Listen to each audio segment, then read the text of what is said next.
Ang mapapansin nyo dito sa QR code, ang sinasabi nating bagong features, ay makikita nyo dyan ang no UEC at ang validity or expiration date. So sa UEC naman guys, okay lang yan dahil pauwi kayo sa Pilipinas dahil ang UEC ay hinahanap naman yan kapag pabalik na kayo sa ibang bansa.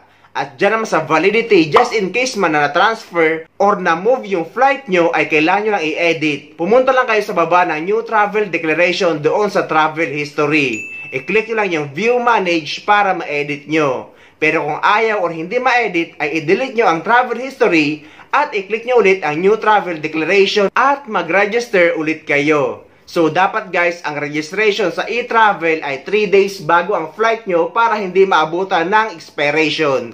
Any days or kahit anong araw basta sa loob ng 3 days bago ang flight nyo ay pwede kayo mag-register sa e-travel.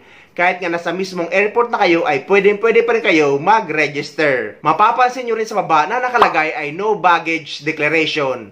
Ang meaning ba nito na wala kayong dalang bagahe? Ang sagot guys ay hindi. Nakalagay lang dyan na no baggage declaration dahil wala nga kayong dineclare sa customs declaration. Pero hindi ibig sabihin nito ay wala kayong daladalang maleta or nawawala na ang bagahe nyo. Wala namang problema yan dahil yan talagang lalabas dahil wala naman nga kayong dineclare na mamahaling gamit.